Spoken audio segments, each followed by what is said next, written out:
The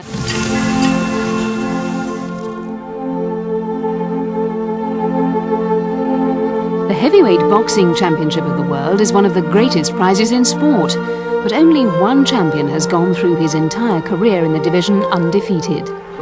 There will always be debate as to whether Rocky Marciano was the best heavyweight to pull on the gloves. There is less debate as to whether his ferocious right hand, nicknamed the Susie Q, was singly the most destructive weapon in the history of the heavyweight division. One indisputable fact is that Marciano left an indelible print on the record books. Marciano lands one of his patented blockbusters. Lascarza goes soaring through the rope. This is the first time he's ever been knocked down in his career. Rocky Marciano was born Rocco Francis Marchigiano on the 1st of September 1923 in the mainly Italian working-class section of Brockton, Massachusetts. Rocky, the son of a shoemaker, vowed never to follow his father into the sweatshops after seeing him toil year after year to eke out a living during the Great Depression. Like many young men before and after him, Marciano saw sport as his route out of poverty. He tried his hands at football and then baseball, but a suspect shoulder meant that a professional career didn't materialize. On being drafted into the army in 1943, Marciano took up boxing seriously for the first time, and it's here that a somewhat clumsy, naive fighter found the keys to his escape from his impoverished world. Before he could unlock the door to fame and fortune, he had to overcome nature's limitations. One critic described Marciano as too short at 5'10" and too light at less than 190 pounds to seriously challenge mediocre heavyweights, let alone to be a contender for the world title. Additionally, Marciano had an arm reach of only 68 inches, the shortest ever for a known heavyweight. But what Marciano lacked in physical endowment, he made up for in grim determination. He had an insatiable appetite for hard physical gym workouts, an ability to absorb punishment, a chin like graphite, and a resounding will to win. Marciano's manager, Al Whale, brought in veteran British trainer Charlie Goldman to help hone the rugged fighter's half-polished skills, working meticulously on the rudiments of the fighter's game. Rocky Marciano takes on Lee Savold. Savold, as you will see, is a crafty ring veteran. Together they perfected the relentless, brawling style that became the hallmark of all Marciano's ring encounters.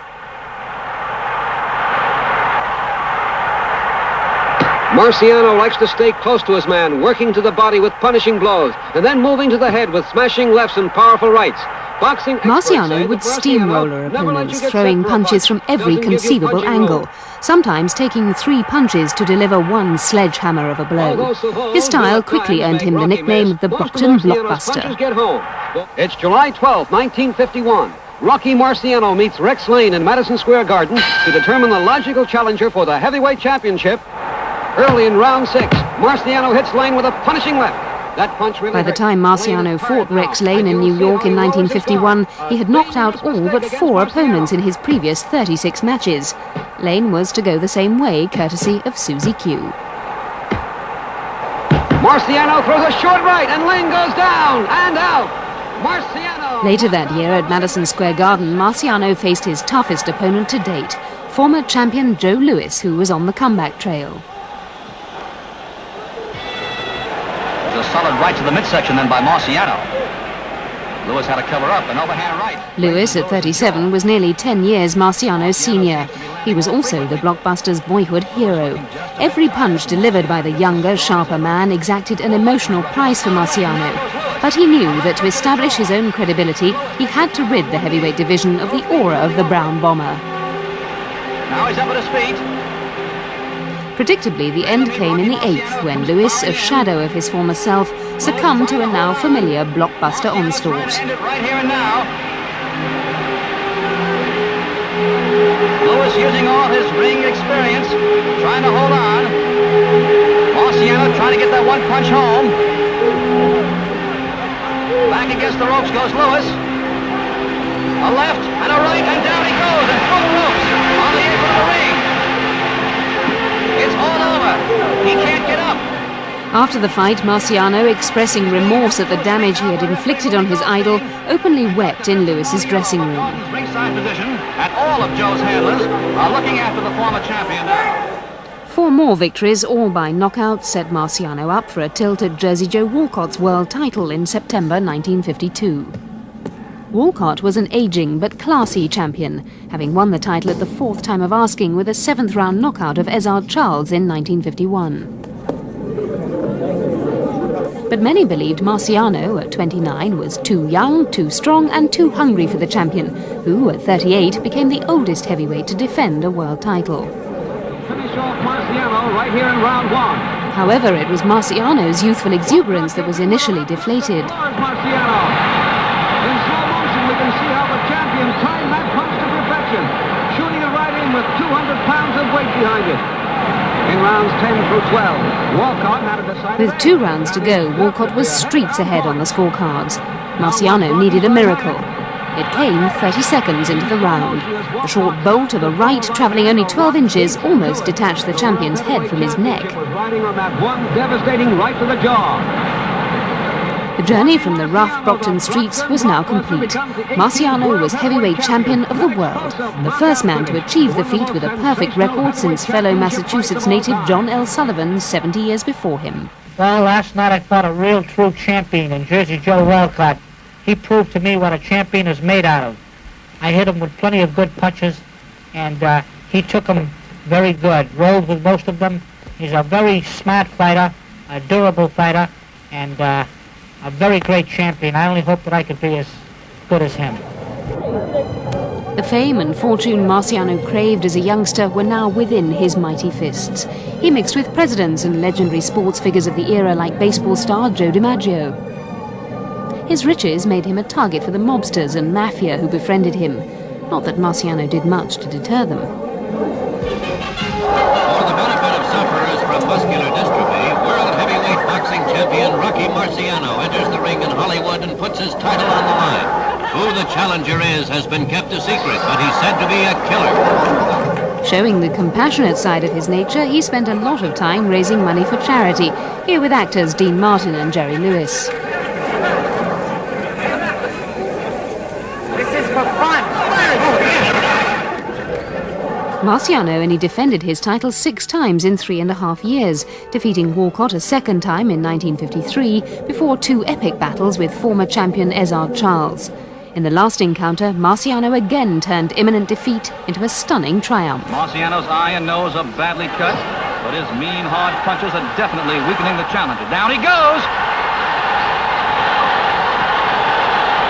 3 months ago, Marciano was given a unanimous decision after 15 grueling rounds. Badly cut and knowing that the fight would go one more round, Marciano came out for the 8th, swinging furiously. Jolting punches. A final devastating combination, and Charles drops to the canvas one more time. The referee picks up the count. On September the 21st, 1955, Marciano fought the durable light heavyweight champion Archie Moore. It was a typically bruising encounter.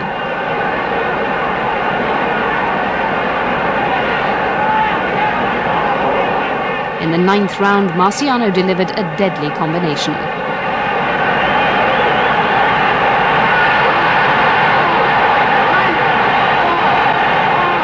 It was to be his last. Marciano announced his retirement soon after the Moore fight.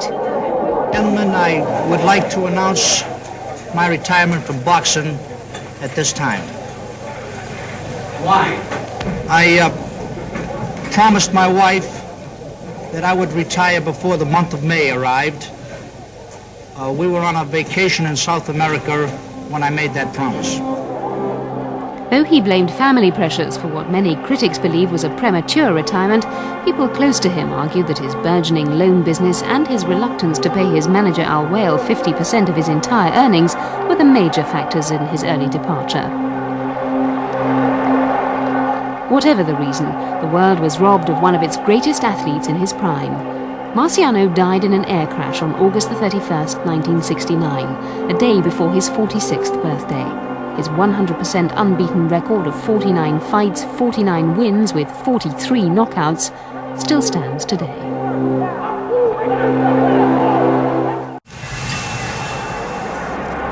Last week, we brought you the story of Rocky Marciano, who fought his way to a place of honor in boxing's pantheon.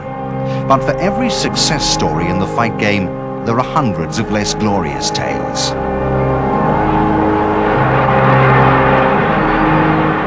The life of Primo Carnera, the heavyweight division's biggest ever champion, aptly falls into the latter category.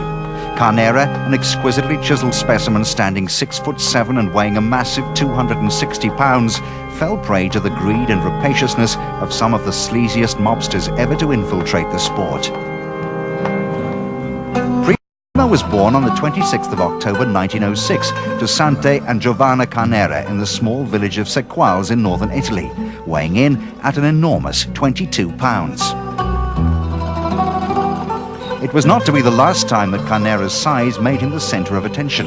In his early life, Carnera became a figure of ridicule. He was pushed, prodded, and placed on view like an exhibit. At 12 and almost 6 foot, he tried to escape the poverty of his childhood by traveling alone to France. For the next 5 years, he'd try his hand at anything to scratch a living. By 17, Carnera was standing 6'5", and in a period when a man over 6 foot tall was viewed as unusual, Carnera was regarded as a freak of nature. Carnera met Léon Say in Paris, the first of many unscrupulous men eager to take advantage of his size and candid nature. Say introduced Carnera to the circus, where he was billed as the freak and the strongest man in the world, performing comical acts for a living. The carnival sideshow image was to follow him for the rest of his life. Billing Carnera as the world's strongest man meant that it wasn't long before Say had ring aspirations for his gullible protege, despite the fact that Carnera had never had a boxing lesson and, as was later shown, had little natural aptitude for the sport. What do you say? What do you got? By the time Carnera reached America to promote the charade of him being a serious contender for the world title, Say, unknown to Carnera, had carved him up like a piece of meat and sold shares in him to some of the worst hoodlums in the USA, men like Broadway Bill Duffy. I'm almost competent. You never thought when you were a carpenter that you'd ever ride on a boat like this, did you? Oh, what do you mean? It's painful like it was Sunday, anyway. The scene was now set for one of the biggest frauds ever perpetrated in the history of professional sport. When Carnera fought George Godfrey on the 23rd of June 1930, he'd already won 33 of his 35 fights, the vast majority within 2 rounds. In rounds 2 through 4, Carnera scored with his long jab. Here in round 5, a short left hook lands low, and Carnera crumbles. The referee checking with the judges at ringside. Carnera is given the fight because of the foul. A sudden ending to this heavyweight contest. When eventually forced out by the American gangsters, Say wrote that of Carnera's first 49 professional fights, 31 were fixed to increase his ratings and marketability. The unknowing public who flocked to his fights were duped and were greatly increasing the bank accounts of the mobsters who bullied, coerced, and blackmailed opponents into throwing fights. The naive Carnera, oblivious to the fact that some of the fights were rigged, believed in his phony aura of invincibility. As far as he was concerned, his billing as the mighty killer was based on fact.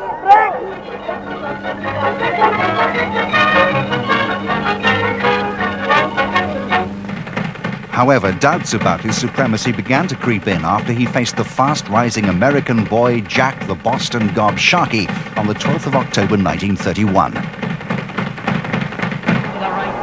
Sharkey set about the gangling giant and eventually won the fight on points. Left hook alongside of Carnera's chin. Carnera comes back with his own right to the body and jaw, but Sharkey is still after him all the time. He's swishing, waiting for the attack to start. Once more, Sharkey will give it the left hook on the chin, and down goes Carnera. He's down on one knee for a count of 6. He gets up momentarily, falls down. Sharkey protesting that he should be counted out. However, the defeat didn't stop the mob, and they passed it off as a fluke.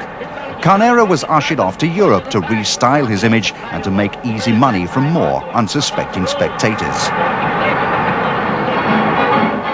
Carnera ventured back to America with an enhanced reputation. His handlers matched a fight with Ernie Schaff, and Carnera managed to finish it in the 13th. Down he goes with a straight left. Down on the count. He's being counted out, and that's all. Primo Carnera wins it. Schaff died 5 days later. It was subsequently learned that Schaff had not fully recovered from a previous beating and was in no shape to be in the ring. Ignoring Carnera's remorse, his handlers used the fact that a man had died at the hands of the world's strongest man to market a rematch with Sharkey, by now the champion of the world. Open him up. Take him away. But boys, there's your hand, we'll count the money. Carnera again danced to his owner's tune, and the mobsters got their wishes on the 29th of June 1933, when Sharkey took on Carnera on Long Island, New York. I am now in very good shape for my fight against Sharkey. I hope to win and to bring the title to Italy. Thank you. Carnera is 6 inches taller than Sharkey, and at 260 pounds, outweighs the champion by 64 pounds. This is the second meeting of these two fighters. Sharkey won a 15-round decision 2 years ago over the Italian giant. In rounds 2 to 5, for 5 rounds, Sharkey again boxed the head off the pitiful challenger. Then in the 6th, it appeared that an innocuous forearm push from Carnera knocked Sharkey out cold. Fighters begin to break, and suddenly Carnera lands an uppercut. Sharkey drops to the canvas. Carnera is sent to a neutral corner. The referee picks up the With the bookies' odds well in favor of a Sharkey win, the mob made a killing. It's estimated that they'd so far grossed over $2 million from Carnera's career. Yet a month after the fight, Carnera filed for bankruptcy. Nevertheless, Carnera went back to Italy a hero, sharing platforms with Benito Mussolini, who used the new world heavyweight champion to promote his fascist regime. Resplendent in black shirt and his world title belt. Primo finishes his morning run along the shores of Lake Owasco with a burst of speed. Ironically, by the time he returned to America, the Roosevelt administration's clampdown on gangster activity had either placed his handlers behind bars or forced them on the run from the authorities. Champion Primo Carnera defends his heavyweight crown against challenger Max Baer. A right by Baer sends Carnera to the canvas early in round 1. When the ambling Alp defended his title against Max Baer on the 14th of June 1934, bribes weren't going to protect him this time. Again, Baer punches him down. Carnera flounders. Primo Carnera on the right appears well recovered from the beating he took. Baer gave Carnera an unmerciful and savage beating, but the Man Mountain showed tremendous courage in getting up each time and fighting on. Baer humiliated Carnera by taunting him with calls of sissy.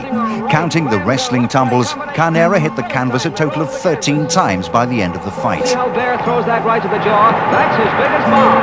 Come on and fight, says Maxie with a smile. And for 8 more rounds, taunts the champion. Baer lands an overhand right, a glancing blow, but it sends Carnera sprawling to the canvas for the second time in the round.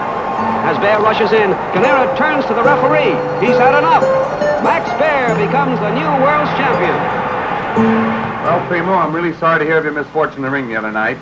And I hope that for his bravery, Carnera ended up in hospital. His only visitor was his tormentor. I just feel to be a champion now. Fellow feels grand, Primo, you know. Defeat at the hands of the young Joe Louis in 1935 was a sad postscript to Carnera's pantomime of a career. He spent the war in Italy, exempt from military service on health grounds. The final curtain came down in 1946 after 3 consecutive losses. By this time, the mob had totally released their grip, and Carnera returned to Sequoias, a hurt and broken man. He'd married a woman who lived in a nearby town in 1939 and had 2 children. The relative tranquility of fatherhood suited Carnera better than the skullduggery of the ring. However, the lure of center stage proved irresistible, and Carnera at 40 bowed to pressure to return stateside, only this time as a wrestler. Wheeled by rocket to confuse the enemy. Carnera at last appeared to have found his vocation. He used his size and strength to his advantage in the grappling game. Within a year, the man who was a total misfit in boxing gloves became a legitimate star of the wrestling ring. Primo won't use his feet because he's got powerful elbows. His matches grossed over $1 million. More importantly, his dignity was partially restored. Carnera died on the 29th of June 1967, aged 60.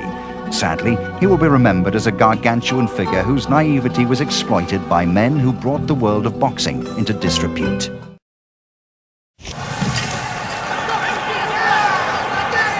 On a rainy night in June 1959, a boxing match took place at Yankee Stadium in New York that held the people of Sweden glued to their radio sets 4,000 miles away.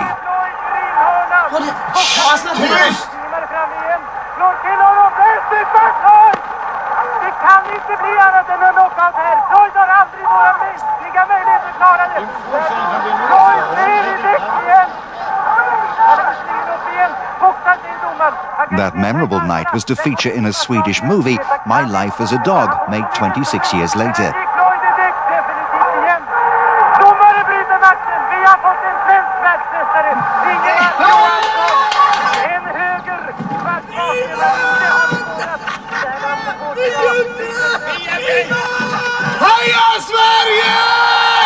The winner and new heavyweight champion of the world, Ingemar Johansson.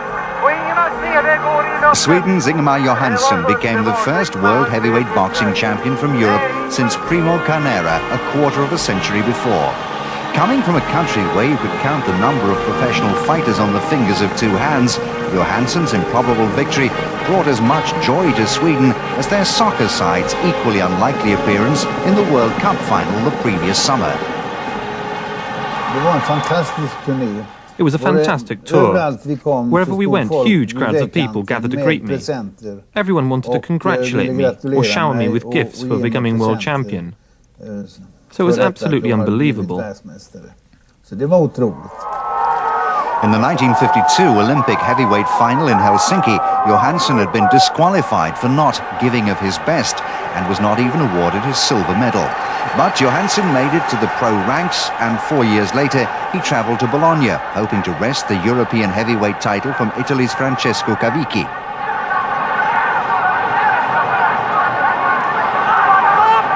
In the 13th round, Cavicchi dropped to the canvas, the 15th straight victim of Ingemar's pro career. Although that win gave Ingemar the European belt, it was his one-round demolition of highly ranked American Eddie Machen in 1958 that guaranteed the Swede his shot at the world title.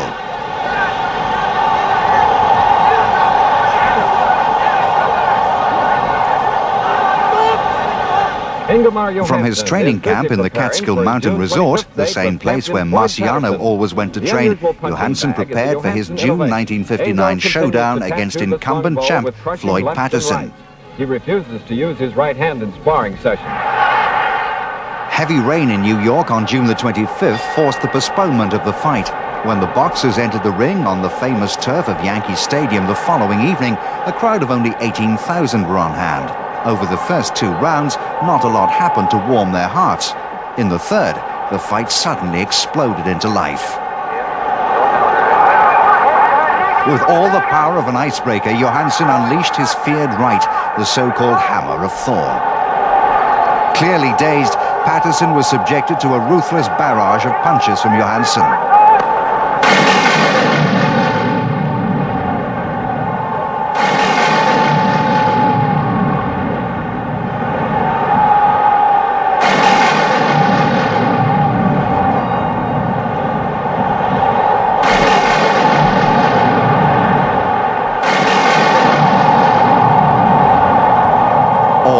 The champ went down 7 times in that fateful third, until referee Ruby Goldstein finally stepped in to end the punishment.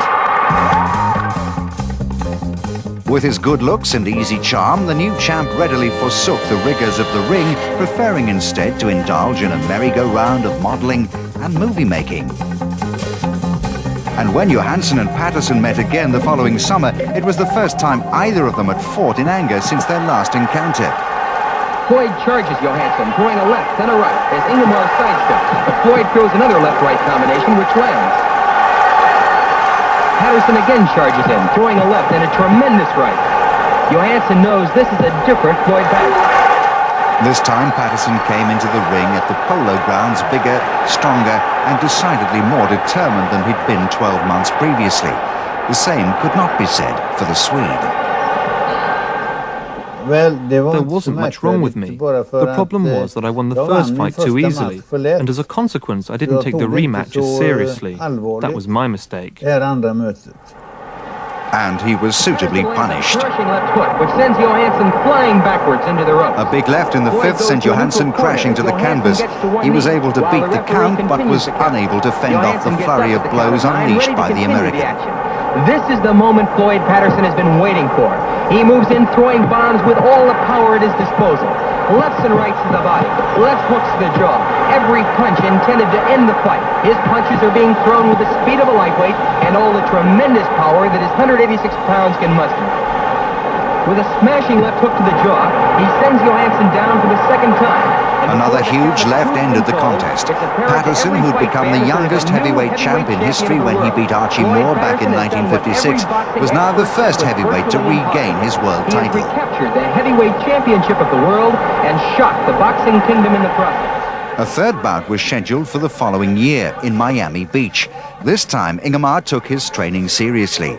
As had now become the custom, the two boxers had saved their energy for each other, neither having been active since their last bout. But unlike the first two meetings, both men started throwing big punches the moment the bell went.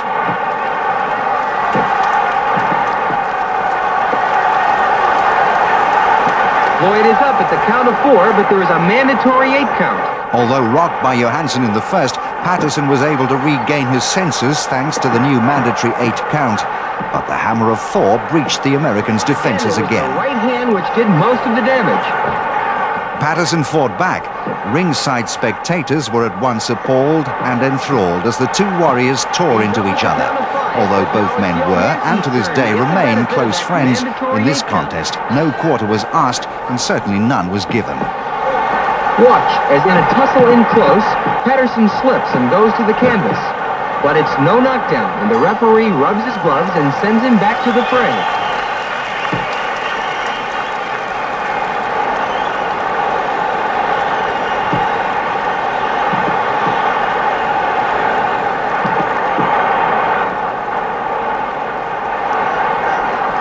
Floyd will get in with a left hook and 2 chopping rights to the head. By the 6th, Johansson's left eye was badly cut. Perhaps because of that, he never saw Patterson's right hand, or perhaps it was because it landed on the back of his neck. Doubt also remains as to the length of referee Bill Regan's count. Either way, the Swede remains stoical about the decision. I had little go at him, and at the same time that I hit him, he caught me on the back of the neck as I ducked, something that I hadn't counted on. But we were both at it during the fight. And since it was about 50-50 by then, I don't think that I can really hold it against Floyd. You can never object to the judge's decision or referee's call. You have to accept the outcome, whatever. I know that I beat the count, but back then I was much more headstrong. While Patterson continued his reign by disposing of Tom McNeely, the father of Mike Tyson's next opponent, Ingemar got back to winning ways, claiming one of his many British scalps, Joe Bygraves. The courageous Joe Bygraves seems defenseless.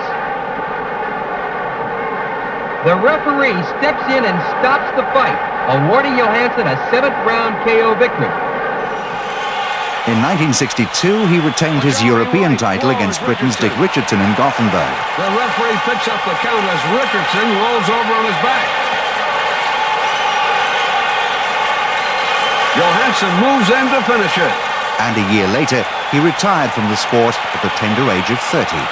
While many old fighters today continue to devalue the sport by announcing improbable comebacks, Johansson remains steadfastly retired, though not always retiring.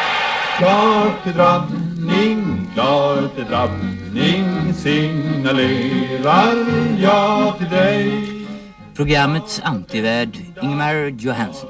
Sända dig en hälsning ifrån mig. Today we bring you a special program on boxing. Moving between properties in Florida and Sweden, Johansson has pursued twin careers as actor and television boxing pundit. He may now be 62 years old, but there's still plenty of fight left in him. When I'm doing my television commentary, I sometimes bring my gum shield just in case one of the fighters doesn't show up, and then I can jump in the ring myself. Although maybe I'm being a little bit optimistic. His days in the ring are long gone, but the hammer of Thor remains irresistible.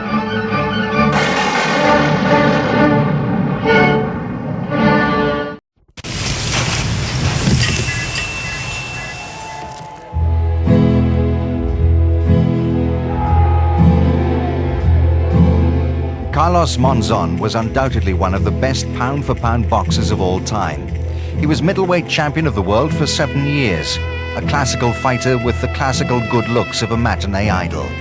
King Carlos is remembered as one of the greatest heroes of Argentina. Remembered because despite his success in the ring, his life was a desperate melodrama which ended in a car crash 2 years ago.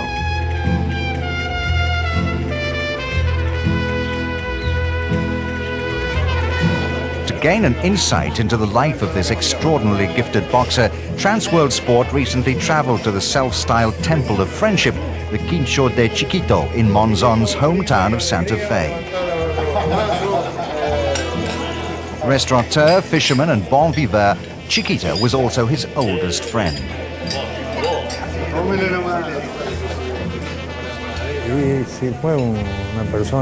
You couldn't find many people like him. He was so humble, a good man. When I first knew him, and I'd get home from early morning fishing, he'd be there waiting for me, sleeping in my bed. When I'd arrive, he'd wake up and we'd while away the hours. He was a very dear friend. There's no danger of Chiquito and his friends going hungry now, but that's very different from the times 35 years ago when Monzón was one of 13 Indian brothers struggling to scrape an existence. All of them fought, but it was Monzón who had the special talent. At a time when Argentina's role on the international sporting stage was growing, so too was Monzón's profile. He soon became the undisputed middleweight champion of South America. Luna Park in Buenos Aires was the stage for his exploits for 7 years. His only 3 professional losses came at this time. He later beat all 3 opponents in rematches. By 1970, he'd earned the right to take on champion Nino Benvenuti of Italy for the world middleweight crown in Rome. Childhood typhus had left Monzón with withered legs, but his reach and upper body more than made up for that. The underdog destroyed Benvenuti. His long propeller-like left and his axe-like right pummeled the champion for 11 rounds and knocked him out in the 12th. And again. Nino is in trouble. A good short right as Nino backs to the other corner. Watch closely. A quick left, and that was it. A sharp, crunching right. Nino is crumpled up on the floor. He returned home a national hero.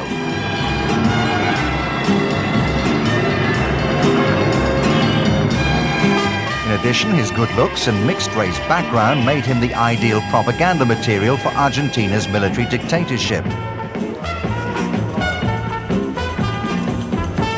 But Monzón faced a problem. Opponents weren't too keen to face him on his old stomping ground at Luna Park, and the fatter purses were to be earned elsewhere. And so Monzón embarked on a world tour. Under the watchful guidance of coach Amilcar Brusa, Monzón's thorough preparation helped him stop a succession of opponents in Monte Carlo, Paris, Copenhagen, and Rome. Success brought the high life, celebrity, bright lights, and lots of girls. Beatrice, his 15-year-old childhood bride, became incensed at his philandering ways. One day, she shot him in the arm. A bullet remained lodged there for the rest of his life. Remarkably, within 4 months, he returned to the ring to defeat Emil Griffith for the 2nd time, his 7th defense of the title. Then, just over a year after the shooting, he took on José Nápoles. A circus tent was erected in Paris by fight promoter, French film star Alain Delon, who was also Monzón's personal friend. Nápoles was the world welterweight champion and had gone up a weight to fight Monzón. But this was no mismatch. Nápoles was a fast and powerful puncher whose silky skills had earned him the nickname Mantequilla, smooth as butter. And he's tagging Nápoles. He's got Nápoles in a lot of trouble. where he wants to. He's hardly missing with a punch. And Napoli's bravely trying to battle it out with him there.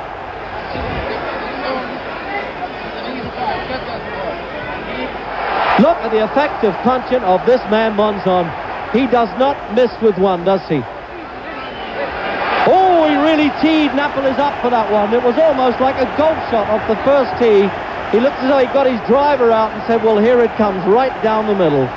A tremendous performance by Carlos Monzón. But the plucky little Cuban could not withstand Monzón's furious onslaught, and he failed to show for the 8th round. Nothing short of that. There was nobody else like Monzón. He's the kind of man who's only born once. He had a lot of control in the ring, and he was really smart. He was a winner as well as a boxer, but he was also a slugger when he wanted to be. But he didn't realize how hard he could punch. He just didn't know how powerful he was. After Australian Tony Mundine, next up was Tony Licata. Fighting a lot better fight than he did in the early rounds. Here we come with round number 8. Round number 8, a right hand, and Licata is down. Licata is down. The American went down 7 times. 2 minutes gone on the round. Now he's getting caught again. Monzón is going to work. Monzón is hitting him now with both hands. Licata comes back with the right hand. What a fighter this kid Licata is. Licata is rubbing his right eye as if it's... In the 10th round, the referee had seen enough. A full force right hand. He caught Licata's hands are down. His hands are down, and if they stop it now... While Monzón's career was flourishing, his private life was in turmoil. Carlos left his wife and took up with Argentina's top actress, Susana Jimenez. They were Argentina's most glamorous couple, the top target for the country's press, who followed them mercilessly wherever they went. The pair even starred in a film together, which can have brought little joy to his wife. It was about a wedding. Monzón's career was beginning to suffer. He fell foul of the new boxing governing bodies.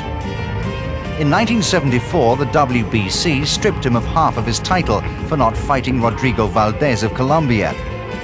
But 2 years later, a fight was arranged with the Colombian. The rich and famous flocked to Monte Carlo with 2 flights especially chartered from Buenos Aires.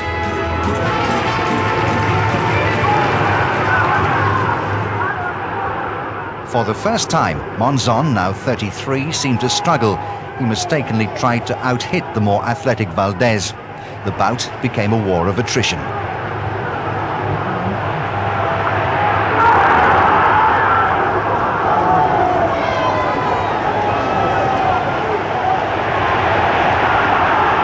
After 15 rounds, Monzón won on points, and after a successful rematch, he hung up his gloves. 7 years and 15 title fights unbeaten. Monzón's career was such that he was able to retire to a life of quiet luxury. That was until 1989. We arrived at 4 in the morning, just as we do every day.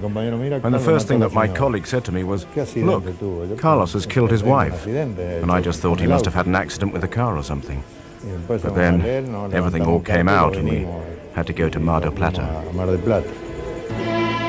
On St. Valentine's night, Carlos had a fight with his 3rd wife, Alicia. He pushed her. She fell off the balcony to her death.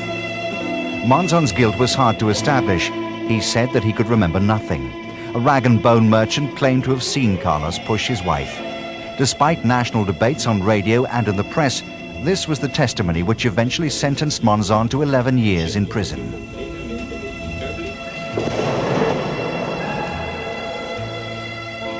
After a short spell in a Buenos Aires jail, Monzón was transferred to the Santa Fe Penitentiary, where he continued to fight against his conviction. I've been locked up now for more than 70 days. But I'm keeping positive, thinking of the future. And the lawyers are still fighting my cause. His past glories and good behavior did earn him special treatment. Chiquita was able to bring him fresh fish daily, and he was even allowed the occasional weekend of liberty. That was to prove to be his final downfall. I think Carlos should have had a constant companion, because to have been allowed to drive by himself when he was so out of practice was bound to be fatal. A car crash ended Carlos Monzon's life at the age of 52. His funeral brought thousands to the state capital. Monzon may have gone, but he was far from forgotten by the people of Argentina. It was a tragic thing for the people of Argentina and for all those that knew him. It was just such a shame. He was so young. His life finished too quickly. In the words of Angelo Dundee, Carlos Monzon could box, he could hit, he could think, and he was game all the way.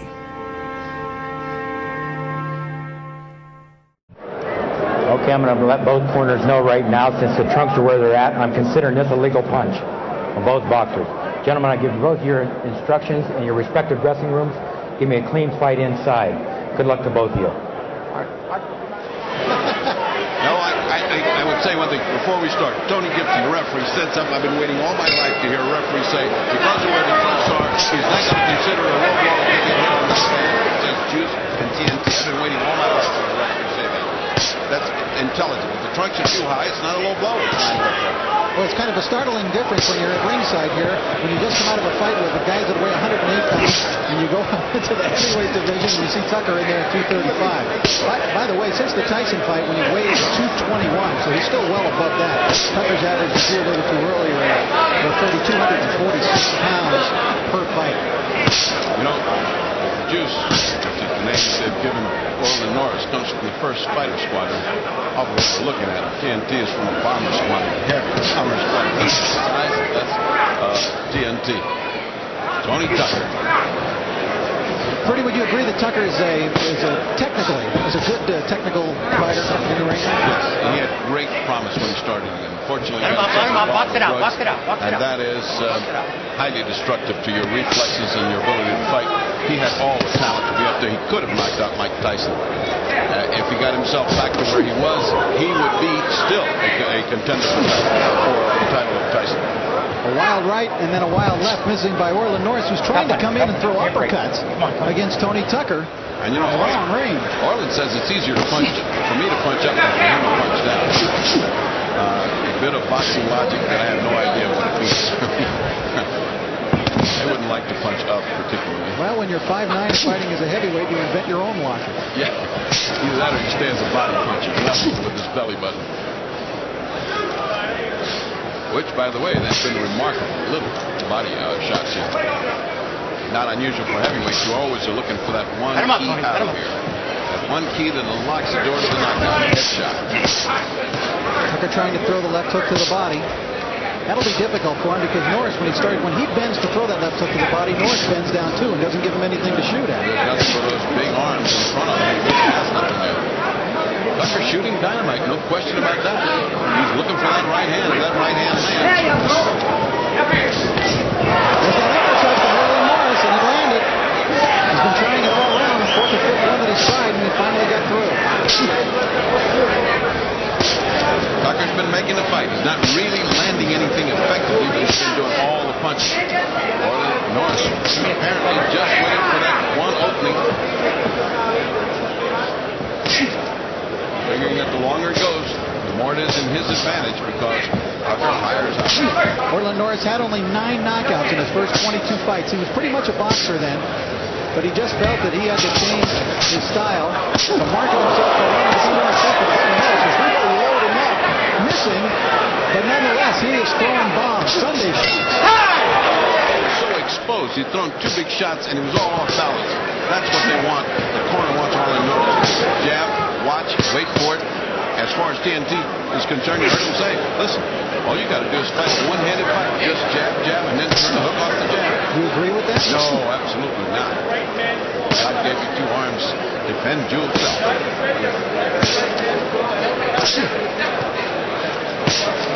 The trouble for Norris, of course, with his reach disadvantage and height disparity is he wants to get inside, but Tucker's got a pretty good stick with that short stick. Good right hand. Right hand follows the hook. But certainly not intimidated. Orlin Norris is not intimidated by the size and punching ability of Tony Tucker.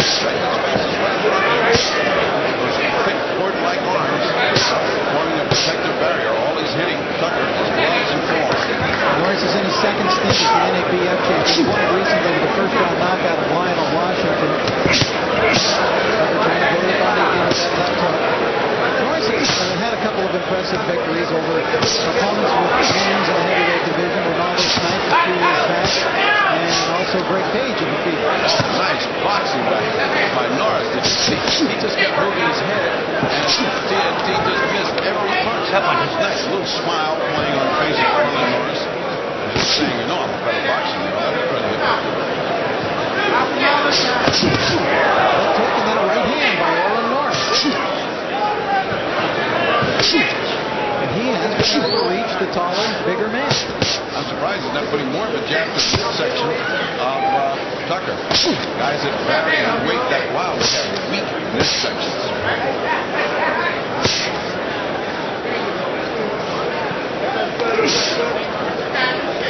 Fancy day of boxing by heavyweights.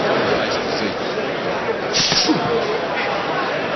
One thing you must also consider tonight in terms of Tony Tucker is he's 32 years old. And he's normally associated with being an Asian fighter. At 32, he's slowed down some probably for the fighter who faced Mike Tyson.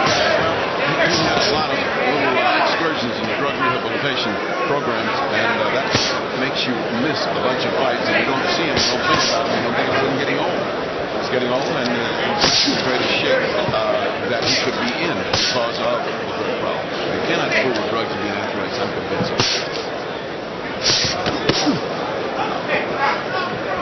Norris trying to work to the body. Again, the right hand and the left hook to the body.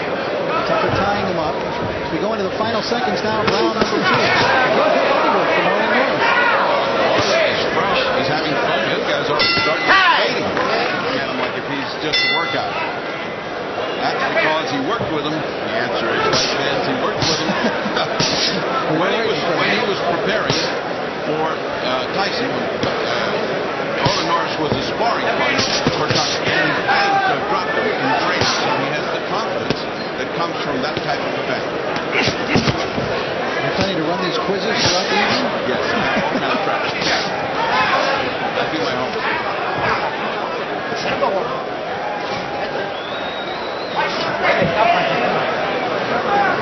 Right near the end of that last round, the second round, Norris was affected with some body shots.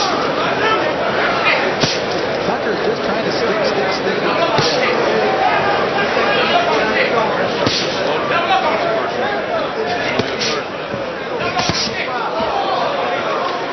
Right hand did not connect in the chin, nor slid down to the chest. Inside uppercut on the break. The referee apparently did not notice. But Tucker did. He was very, very good. All of a sudden, it's Norris the hunter. All of a sudden, he stands there with a coil spring, ready to jump up into the face of Tucker. Box it out there. Box it out there. Ain't no clinch. Let's go. Let's go. No hold. He's landing good, crisp shots. Orlin Norris. Tucker trying to hook, but those punches are being picked off by Orlin. Keep him up. Keep him up. His punches hitting the hook of Orlin Norris. Norris, when he goes into a defensive stance, holds his hands up very high. He's got him up on his forehead, his fists. And the other thing is he's so strong that he's not moving with his gloves back when you hit him. You know, it doesn't do you any good to have his gloves up. If you're putting your gloves back into your face, you've got to be strong. You just don't put them up there. You've got to put them up there and hold them up there. He's picking off a lot of those jabs from Tony Tucker right in midair. If he has one fault right now, Nolan is fighting the right kind of fight, except he's so predictable. It looks like he's just coiled up, ready to scream. Norris trying to go with those body shots. He come up to the head. Went to the body. They tried the uppercut. Well, there's no reason, no explanation why Orlin Norris just stood there and took all his body punches. Good combination. Those punches are not all landing clean, but they're partially getting through to Orlin Norris. Let's see if Norris tries to yes, he does. Knocks Tucker back into the corner and comes up with a right hand. Well, it certainly is interesting the way that Norris has figured out. Tucker, he's let him wear himself out on his gloves on the side, and then back he comes, springing forward. Oh, Tucker grazing the face of Orlin Norris. And Norris coming back. Good action. Last 30 seconds of this round, best we've seen in the fight. Oh, Norris is hooking.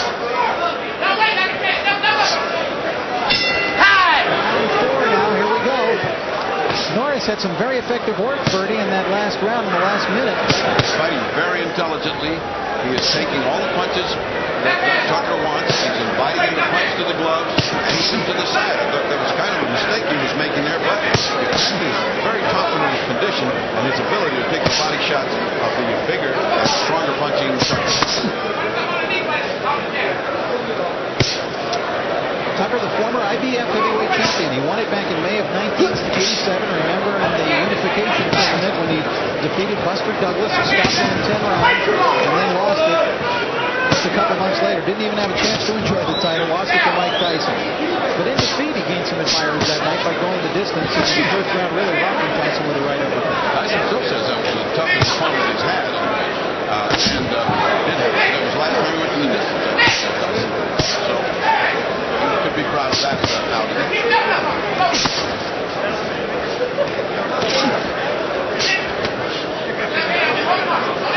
Tucker at times fighting mechanically in this bout. He's fighting with fire. He's fighting for memory.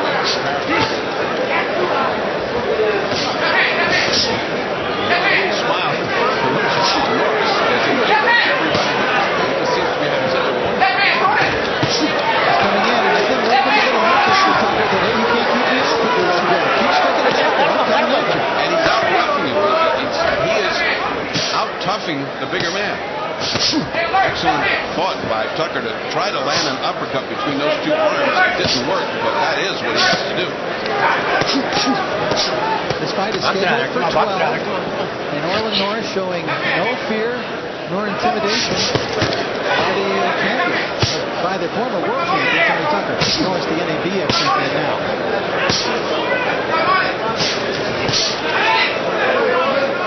Well, this is a good lesson in defense for all you young fighters.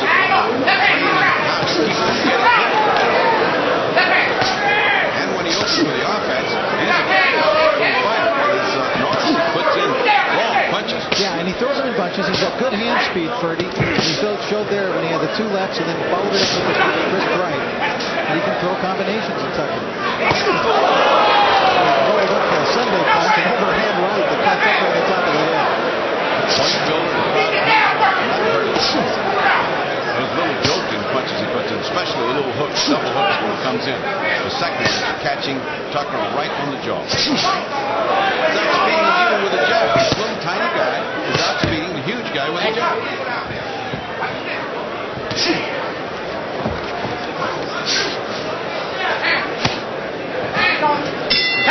Well, thanks, Al. Well, Al loves to rub shoulders with those celebs, doesn't he? Glover is a big star. He's been given the opportunity. He's made the most of it. I'm very happy. Trying to make the most of an opportunity and coming in here as an underdog tonight is Orlin Norris. He was effective with his aggression in that last round. Tony Tucker, while the much bigger man, has not really used his size to fight tall at all times. He tried for that stick. Of course, he's able to solve it.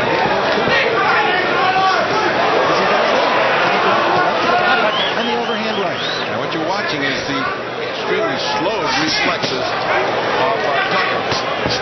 That was a short jogging left hook though by Tucker. The Norris coming in. Tucker sees the storm coming, but he doesn't know how to stop. Keep him up, Tony. Keep him up. Norris back in the shell.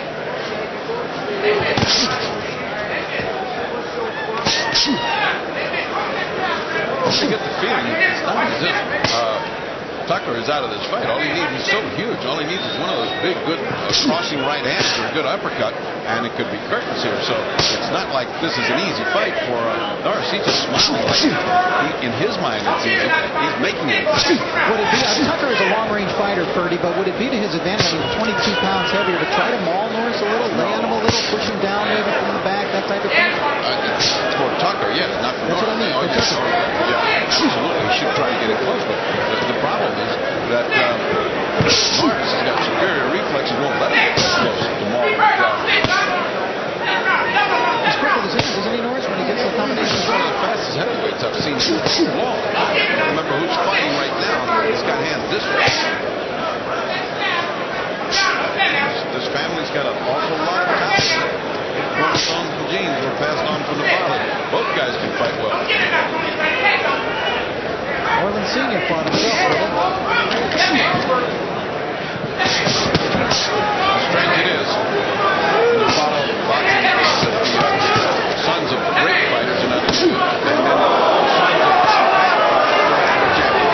punching.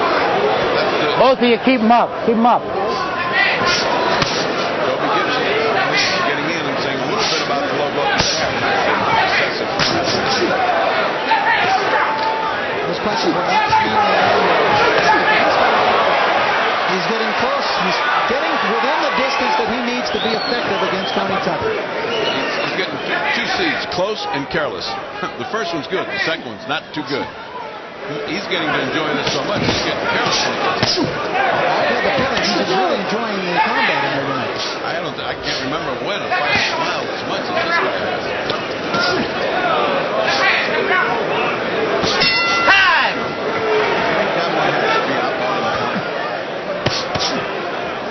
I see Al Bernstein in the crowd. I bet he can work fine.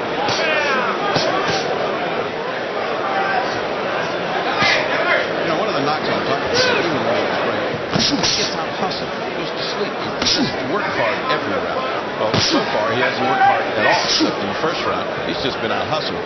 Charlie Hustle out here has been Olin Norris. Yeah, you know, I think that's an interesting point, Freddie, and it's well taken, because even in the fight when he won the heavyweight title against Buster Douglas, he was getting out hustled for 7-8 rounds by Douglas. That's right. Before Douglas got tired. Yes. Resigned without prejudice. That was respect. File chapter 11. We're in the 6th round. Tony Tucker and the white trunks with the orange scarf. Well, there's not much to choose as far as the trunks between these two, but I think you can tell them apart. Well, Norris is the small guy and Tucker the big guy. I couldn't tell them apart that way. I go with the guy from Beverly Hills who's got golden slippers on like from Spartacus. There you go. Once you get into Beverly Hills, it corrupts you entirely.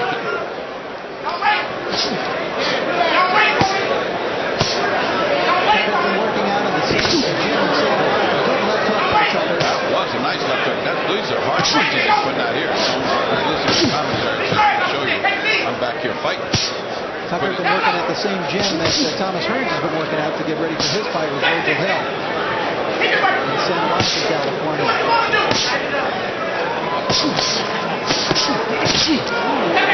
Norris reaching Tucker with jabs. I think if that becomes the case, if Norris can reach Tucker with jabs, that's going to spell big trouble for Tony Tucker. Absolutely, and he's doing it as short as he is. He's doing it. Don't you think he would counter over that short little jab to the right hand? Yes, you would think he would, but it's not happening. Tucker's best work really has been with the left hook and the left jab. Tired reflexes. Again and again. I should belabor it because everyone has to have a chance to come back to drugs.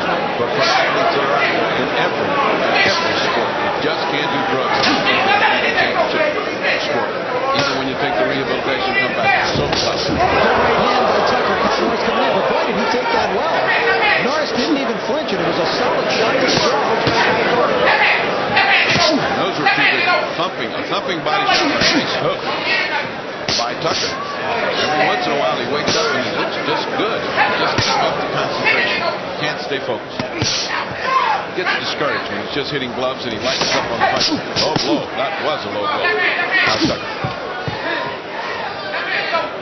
This corner counting out 10. Meaning do something, steal around. Well, he's got his run in. Doing what you're doing, you're fighting in masterpiece. I think I might have disagreed with you on the swing of that last round, but I know one thing, I wouldn't be as excited. Actually, his corner would look a lot more excited about things than Tony Tucker did in the corner. It was a close round. It could have very easily gone to Tucker.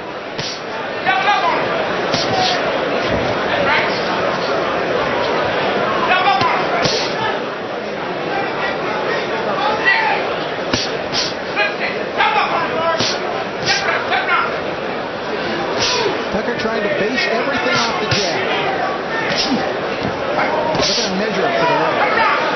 Doing it again. Hold that club up. When you do that and you load up with that right hand, you can get hit. He's just waiting to throw that with all the power. Let up. Keep that glove close, Tony. Hard warning 1. Hard warning 1.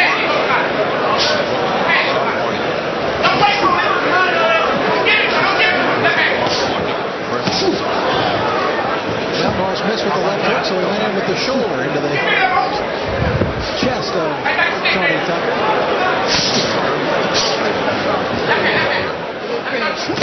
Good football Bill. Orland looks like he could play a little linebacker.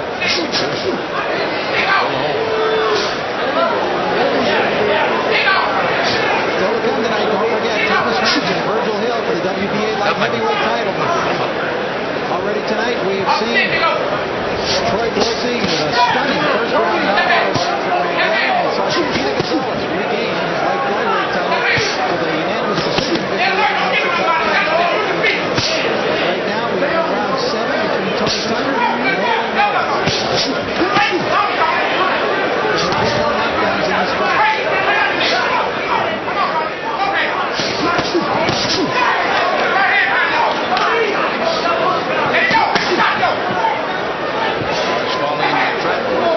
Punches over and over again. Tucker, nice combination from Tucker. And he managed to force Norris to take a step back, and that's unusual for this fight. Norris out, and Norris comes flying back. There's a good right by Norris.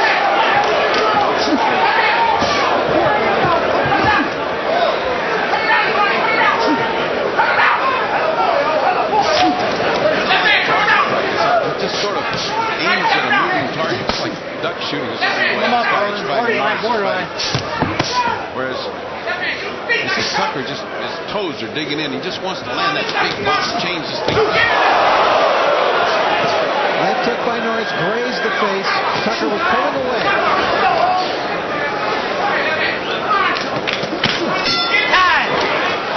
Now this has turned into a beautiful evening here in Las Vegas as we start the 8th round of this heavyweight bout between Orland Norris and Tony Tucker. You know, I looked at him, I spoke, I can't believe it. It's got to be that Tucker's won some of these rounds. We're looking at this thing one-sided, but I just, as the rounds, you count the punches, you count the guy who's backing the other guy up.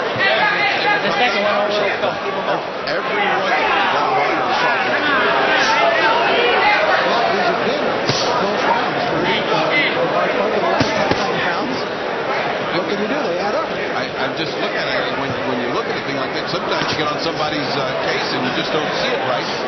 But I see that Norris continues to come in, block all the shots, control the action, is the guy that lands the more effective punches, and usually is backing up the larger guy. He's chasing him and getting that shot to the side. Come on, let's go. Come on. He's been getting hit there all the time. He really, especially hits the shoulder. Well, that's going to hurt him. That's apparently right now.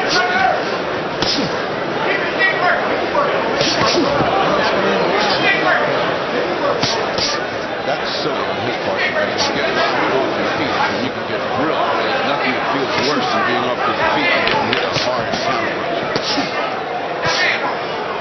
Tucker still does a lot of things in a textbook fashion. He's got a nice left hook. He's got a nice jab. He goes to the body well with his left hook too. But he just doesn't do enough.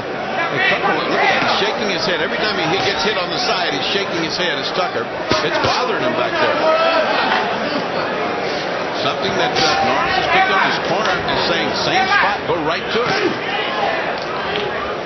You know, in Tony Tucker, you're looking at a major disappointment because he has such talent, such size, such reflexes. He was such a superior fighter. When he got to be the champion, he's going to be a fearful. Oh, nice right hand by Tucker.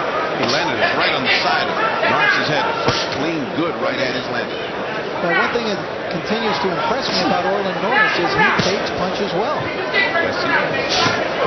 He doesn't, at least so far, he has not wobbled. It's hard to wobble when you're hitting the glove. I mean, he is not getting hit clean. Oh, that was a clean shot. That was a clean shot. The sweat flew from Norris.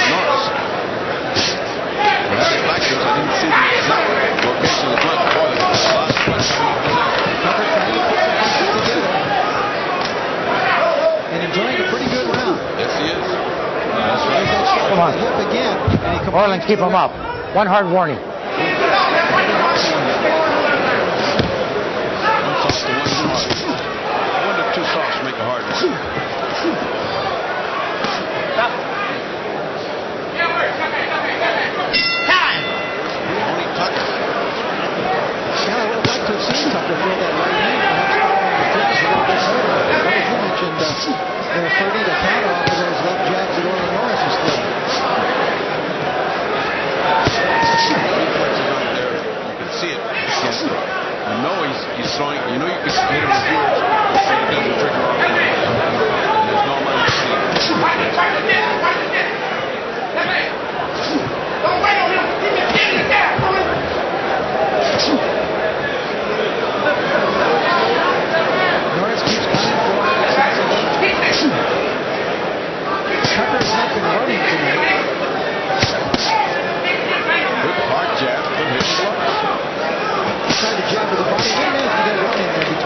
gloves.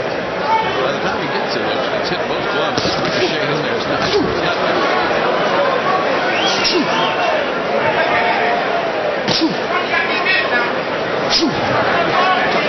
a bad job. His score indicates a run, but it's not that at all. I mean, and the potential for the onward for a quick knockout is certainly still there. With a guy this big, he can punch as hard and sharp as Tiger does. It's just it didn't happen. Good no match. We are in round number 9. Trying to cut off the ring and keep Tucker to the back of the rope. Just give him half the ring to work with. Now he's back into there. He's letting a lot of shots on the head.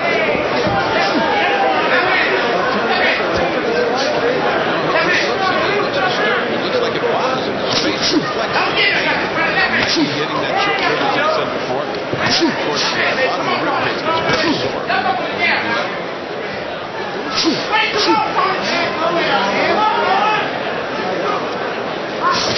They slow down a little bit, but it's still chasing, blocking the shots, and trying to land it.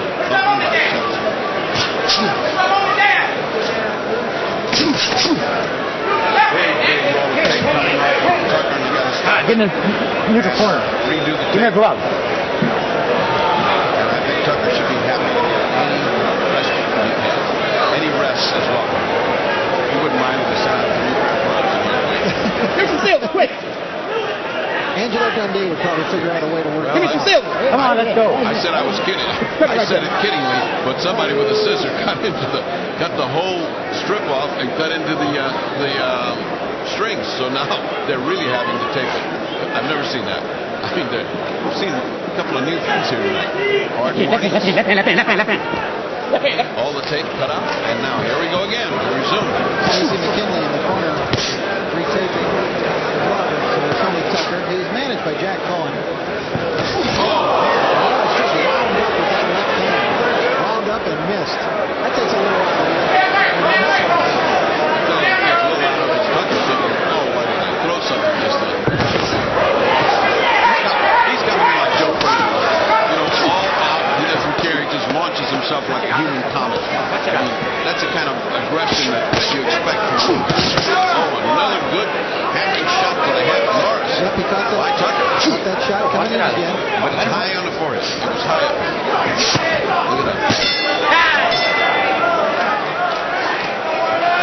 10th round, Orland Norris at 5'9", and Tony Tucker at 6'5". Well, it's beginning to look like if Norris stays busy, as his corner said, you just heard him say, stay busy. If he does, and if he keeps piling up this points, it appears that the only way that Tucker can win this fight is by a knockout. These scores are unofficial. It's just my opinion, and the judges. Keep him up. Second hard warning. Up.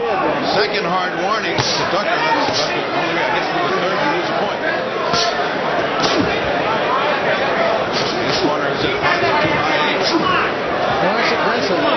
Short faster now to turn 30. Come on. Been his fight all the way. He hasn't been hurt. He might be getting a little careless. Norris here has been having it all his way. He might get careless.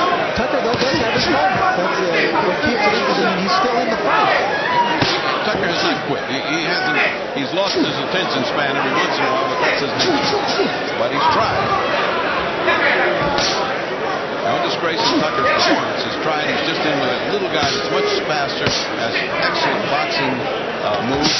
That deserves it. Orland Norris hasn't lost a fight in a year and a half. His last loss was a fight in which he was winning over Burt Cooper, and he suffered a wrenched knee in the fight. He was ahead on points, and they had to stop the fight at that point, and Norris had to have reconstructive surgery on the knee. But he has come back and come back well.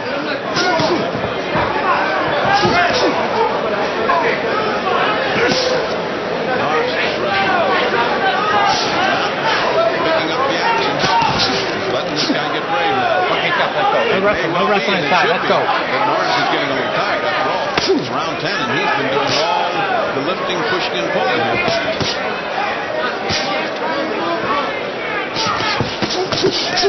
Tucker still trying to get his jab to work.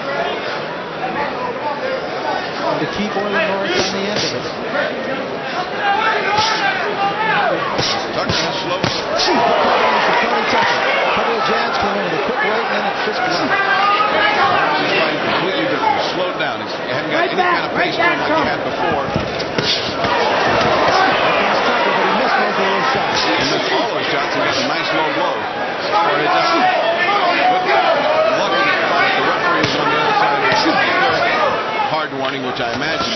going to lose a point. He's fighting very slow. It's just like he went into slow gear. He's not even punching with the same intensity. Oh, he's heading into troubled times. 20 seconds, round 10.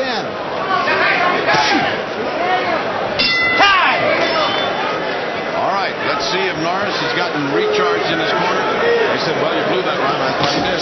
You blew that round. We need these two. It's 11 and 12. And the corner correctly is telling Norris, step it up a bit. Suck it up, come up with something. Don't let this guy get brave.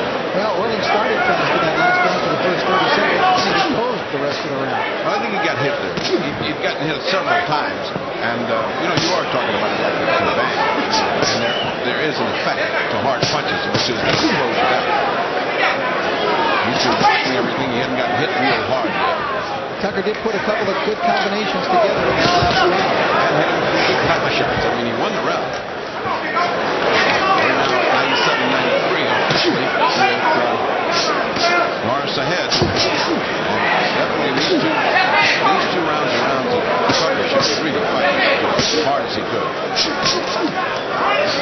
Again, a situation, though, like in the previous fight with Chiquita Gonzalez and Melcher Castro, several close rounds along the way. Come on, let him up. Right now, both of them look tough. Signs of real weariness in Tucker. And Norris hasn't got the speed that he had before. That was the fastest punches he's thrown in a while, his last three. They got the two lefts on and then missed the overhand right. That was a combination that was working for him earlier. Tries it again. A bit of a pattern by Orling. He throws for two quick lefts and then a follow-up right. He hasn't gone to that body as much as he has.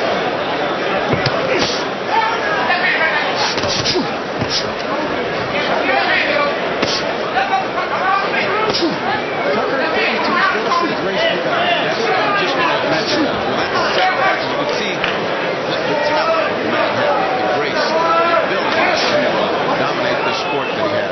Every once in a while, you see flashes of it. And then it fades, and then it comes on and outspeeds it.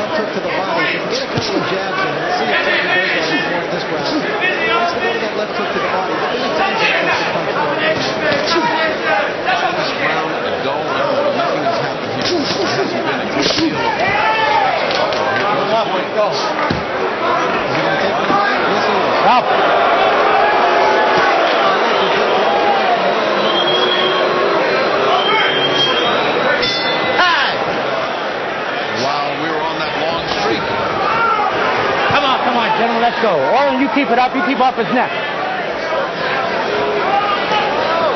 Trying to go with the old Muhammad Ali trip on his neck, pushing down. As well. This could be a round. This could be a round. It's extremely important to Tucker. Tucker must take this finish is looking good. It's a possibility that the judges are looking at it differently, but I see that I think superior speed, superior boxing technique, and blocking of shots has won his fight if he survives the round for Norris. Two flat heads inside. Still quick from Tony Tucker. Snaps out.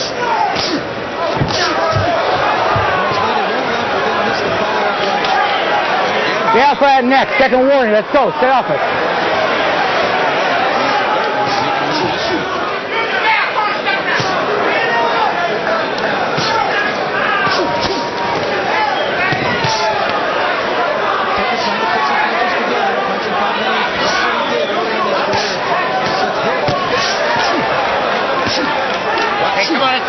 Inside, both of you, watch them head. Norris has got radar. It just avoids the punches. He looks like if he gets caught leaning back that far, he's going to get drilled into the canvas. So far, Tucker's not been able to manage the closing combinations. They're beautiful. They're not quick. It's not dirty. Hey, you don't corner. The mouthpiece went out. So they call time. Let's go, come on. Take the mouthpiece to the corner, Let's go. wash it off, and then replace Get it in the mouth. Let's go. They didn't even get a wash.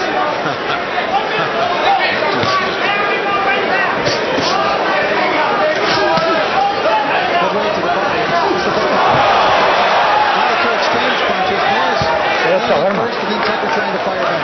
Whoa, Tucker dangerously put his hand on Norris's head again. One more, and he loses this one.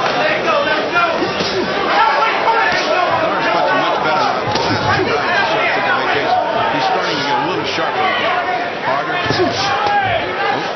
Left-handed, but not hard.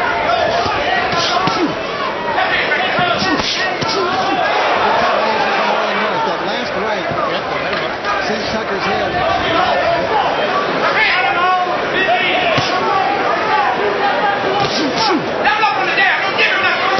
30 seconds left on this fight. Entertaining fight, but because of the size difference in the absolute amazing ability of Norris to take out speed and margin in and out punch him. Go ahead. One side of the Go, let him out. Come on, let him out. Ladies and gentlemen, after 12 championship rounds of boxing, we have a split decision, and here are the score totals. Judge at ringside, Paul Smith, scores the bout 114-113, Orlin Norris.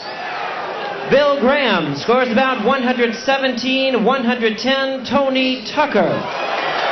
Judge at ringside, Patricia Jarman, scores the bout 116-111 in favor of the winner and the new NABF heavyweight champion, Tony TNT Tucker.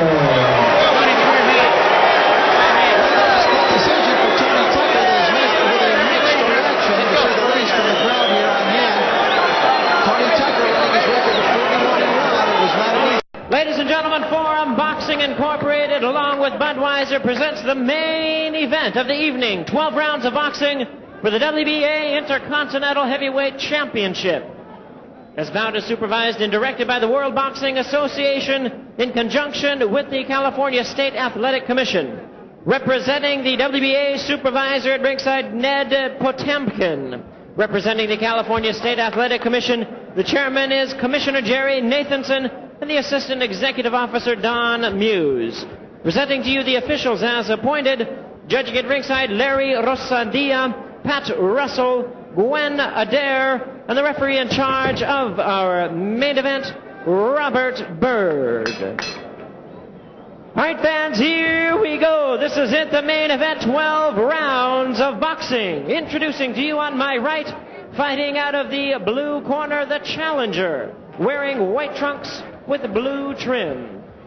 Fighting out of Cordova, Argentina, he weighs in tonight at a ready 210 1/4 pounds. With a record of 14 wins, 2 losses, 9 wins by way of knockout, he is the 2-time Argentine and Latin American heavyweight champion. Please welcome to the United States, Jorge Dascola. And his opponent across the ring on my left in this championship bout, he's fighting out of the red corner, introducing the defending champion, wearing white trunks with red trim from Miami Beach, Florida. His weight is 246 1/2 pounds, with a record of 40 wins, 2 losses, 2 draws, with 28 wins by way of knockout.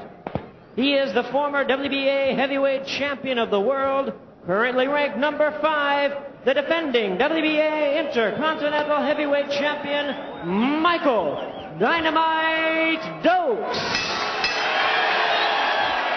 Referee in charge now to give instructions, Robert Bird.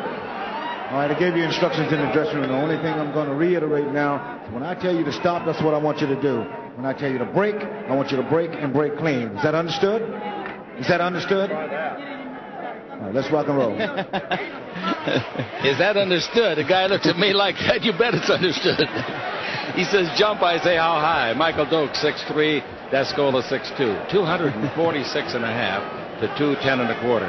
Dokes the heavier, 31 years of age, 28 years old. Dascola, 78-inch reach, 76-inch reach for Dascola. Well, I'll tell you, I'm thinking about Dokes. If he wins this fight tonight, then he'll get a fight at Madison Square Garden on April the 4th. And if he won that one, then he would get a shot, of course, at going on and fighting Mike Tyson, he hopes. He does need to take off a lot of weight, Chick. It's just a lot. He's got a lot of fat around him.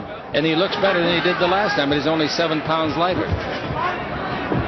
Big, strong fella, and you know that Dokes is fighting a guy named Dascola that's at 210 pounds. 36-pound weight advantage. Michael Dokes with the second fastest knockout in ring history. Beat Mike Weaver in 63 seconds.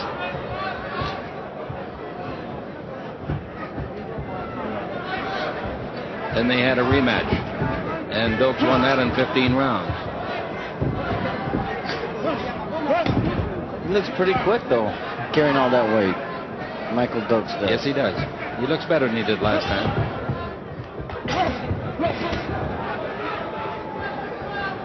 Dascola has never been down. Never. He has won his last 12 fights. His record is 14-2. The 2 losses were not as a heavyweight, which he's fighting at tonight. They were at cruiserweight. But he's only fought once in the last year. That was an 8th-round knockout in March of '89. He scored. Dokes is hitting him with that jab. They say in his biography that he never gets cut. Got a good right hand, very strong, but, quote, lacks big-time experience.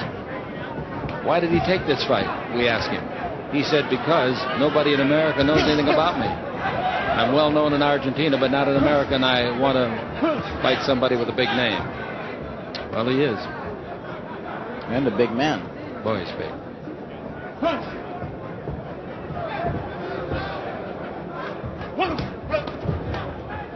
Dokes' last fight, outing, I shouldn't say last fight, but his last loss was to Evander Holyfield. He's won 11 of his last 12 fights. He was upset by Jerry Coetzee. His last 3 fights, Dokes, knockouts. Bobby Crabtree in the first, Wes Watson in the third, and Washington, that we've talked about, in the 8th. In a very dull first round here.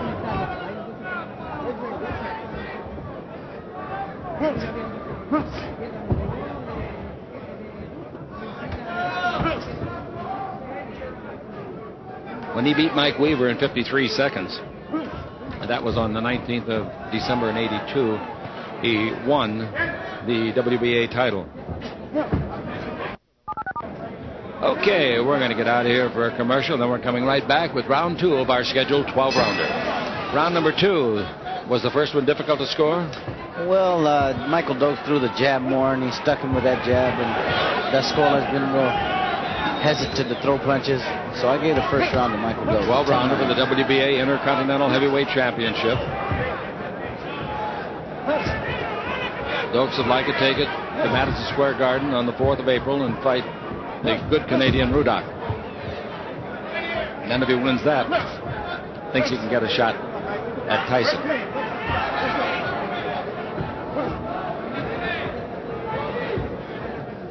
Dokes was born in Dayton, Ohio, and now, as Jimmy Lennon Jr. told you in the introductions, he makes his home in Miami Beach, Florida. When he defeated Washington here recently, he won with it the California WBA Intercontinental and the California title the same night. Quick left hand, Dokes.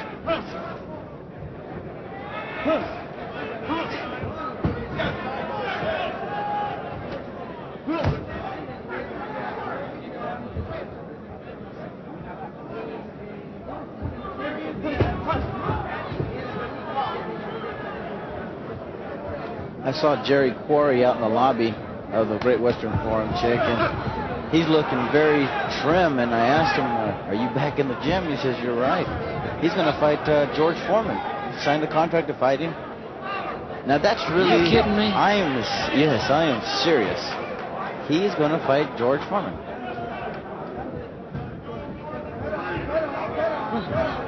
The senior tour. Yes, every other sport's got it. I'm waiting for basketball to start it. Maybe Jerry West? No, he wouldn't do it. For Love Norman.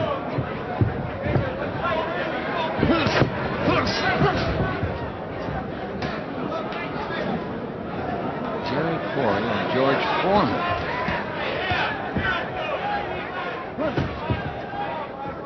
Corey fought a lot of good ones. Found a lot of great ones. Ali included. Bob Foster. There was some quickness shown by Dokes, even though the punches didn't land. Dokes is really quick. His punching velocity is awesome at times. Lightning quick hands. Likes to throw combinations. He's only been down twice in his career. He wants Razor Rudak.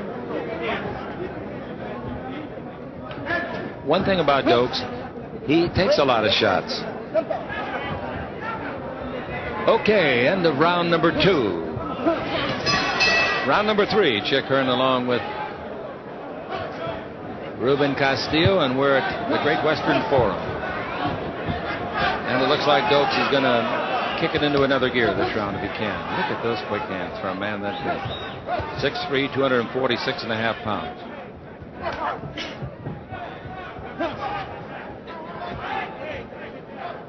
At this weight and with that gut, he looks more like a sumo wrestler. Really, I don't say that discourteously. It's just the way it affects me. He looks like he's upset. Don't tell him I said that. He looks what? He looks upset. Someone must have made him mad before this fight got started.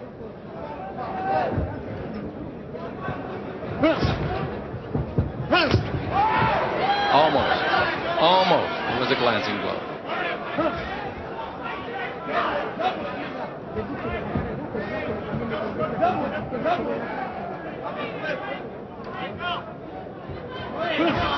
Good jab. Dokes.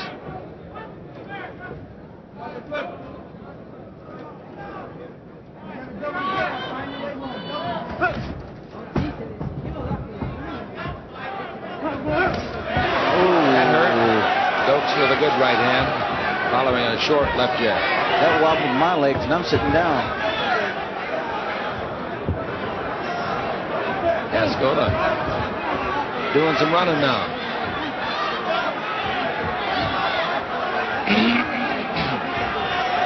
Dokes acts like he's in total command. And if you're watching closely, I think you can understand why.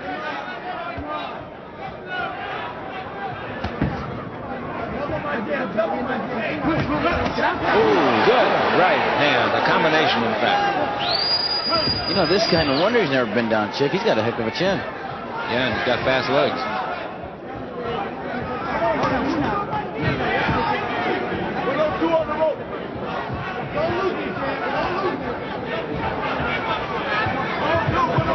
He's starting to think like a basketball player. Magic. Go fake right, go left. Yeah.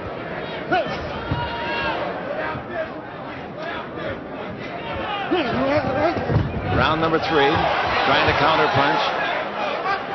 Gascola.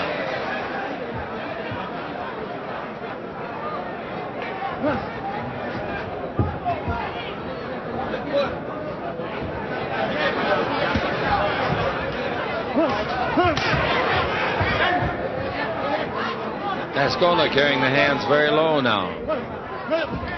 When we come back, we'll see how he does it in the 4th round. That's coming up.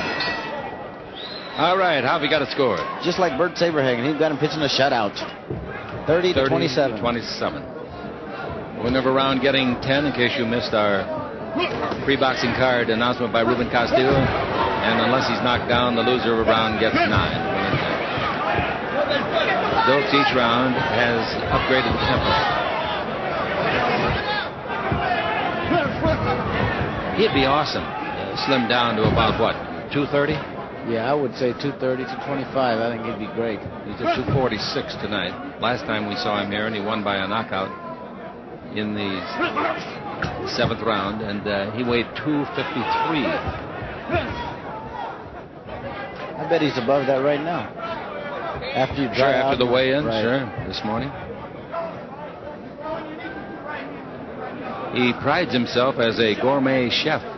Well, looks like he eats a lot of things he cooks. That answers all my questions. The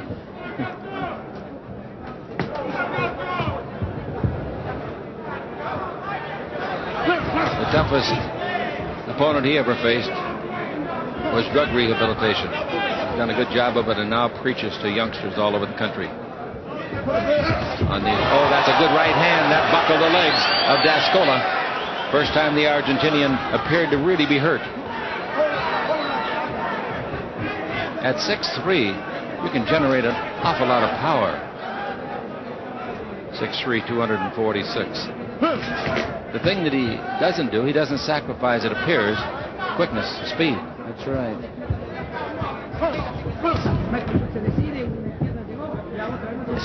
You know, looking at Michael Dokes, being as quick as he is, and he looks uncomfortable to me with having that belly out there like he is. Like you said, Chip, if he took 15 pounds off, I think he'd be dynamite. No pun. He's 31 years of age. Yeah, that's his nickname, Dynamite. And what D'Ascola's wondering is if he can keep the dynamite from exploding.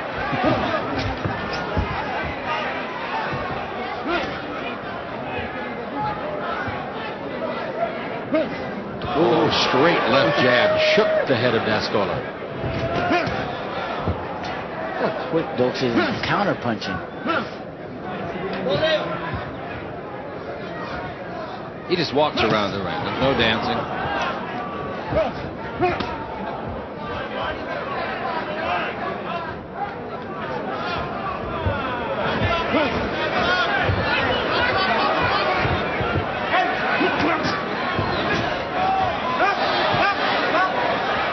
Robert Byrd is the third man in the ring.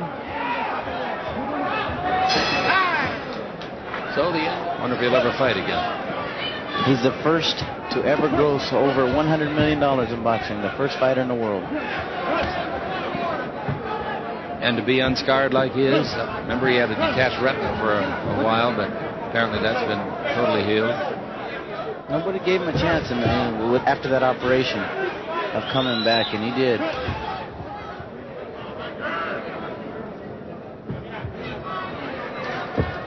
The face of D'Ascola is very red. D'Ascola uses the rope for leverage, pulls himself back. You heard the corner of Dokes telling him, quote, this guy's going to try you, make you go the distance, baby. In other words, the plan, they think, is that D'Ascola's corner believes that Dokes can't go 12 rounds.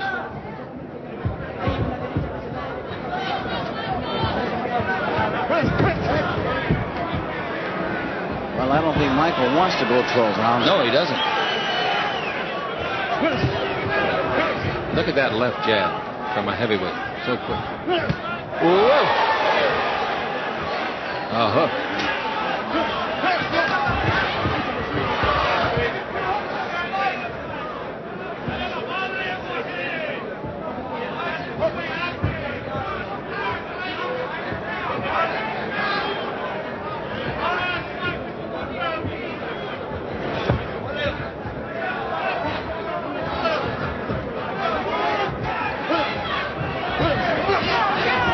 Cordoba, Argentina, the home of Jorge D'Ascola.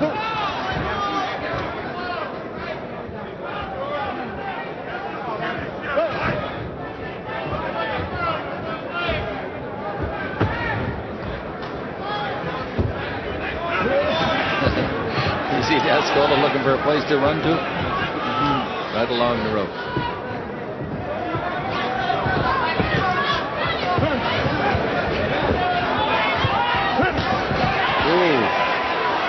Left hand of Dokes doing a lot of damage.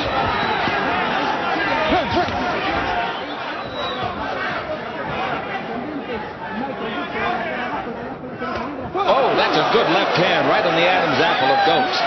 That's the first punishing blow that Dokes has absorbed. I think he just made Michael mad. That's not a good thing to do. No.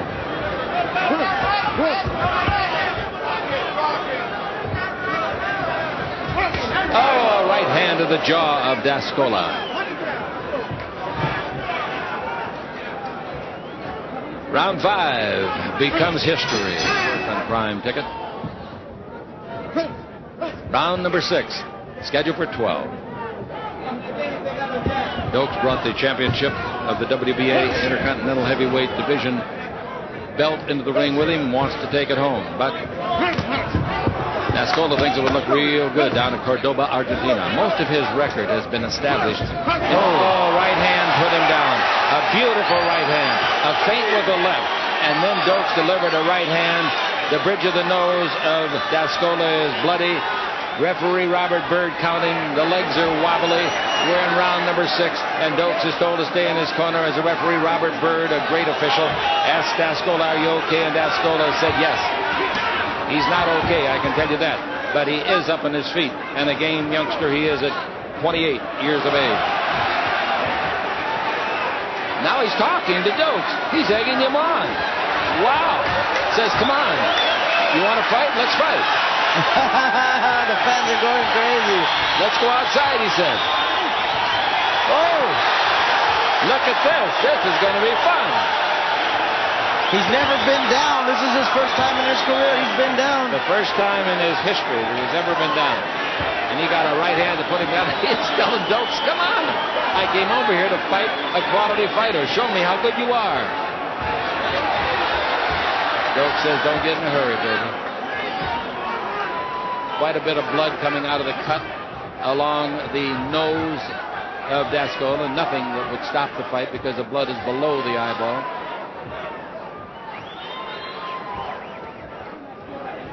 You don't very often see a guy get flattened and then get up and say to the guy, "Come on, let's fight," do you, Ruben? No. Hey, come on, I like that. Let's do that one again. Oh, there's that right hand again that spun D'Ascola halfway around. That's a good left hand by D'Ascola that made the 246-pounder take a backward step. He just made a lot of friends, though, in this round when he went down and got up challenging. I'm talking about D'Ascola.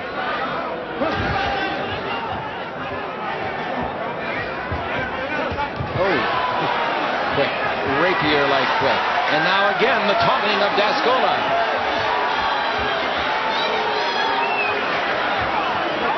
Taunting a guy that was the WBA heavyweight champ of the world. 15 seconds left in the round. This reflects back to the beginning of the fight where they kept staring at each other, trying to intimidate each other. Oh, when this round is over, we got to take our Prime Ticket, the world's largest regional sports network camera, into the corner of D'Ascola. And he's mad. He took a swing at him, and the referee caught it. The crowd loves it. I'm in the United States, but I don't know which city. All right, here we go to round number 7, a 12-rounder.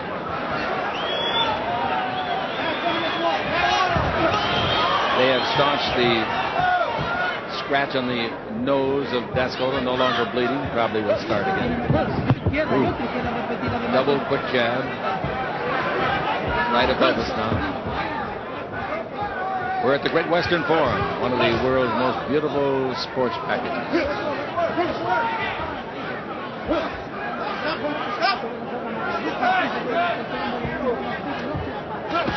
Oh, all a little bit low.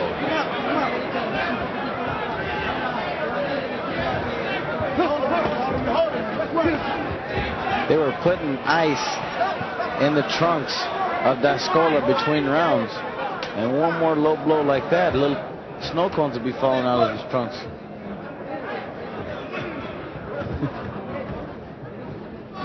You're a beauty. 1 minute gone, 2 to go in round number 7. 12th round WBA Intercontinental Heavyweight Championship.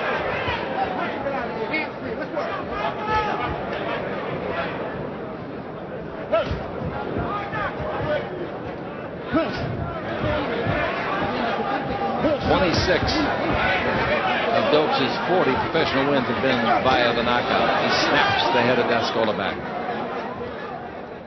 That's got to be his best shot, Chuck, is that jab. He is so quick with it. He throws it out there like a welterweight.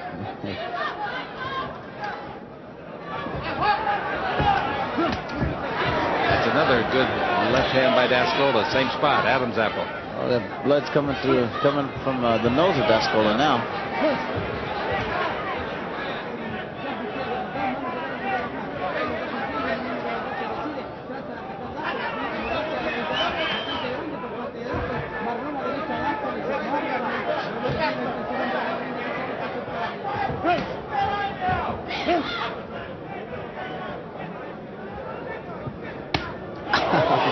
That took that in the arm.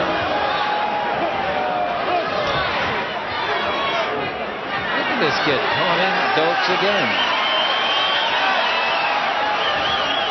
That bounced off the shoulder.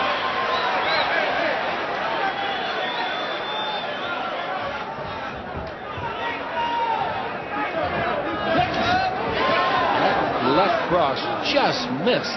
It was thrown by Dascola. God, look at the blood. Oh, there's a cut now over his eye.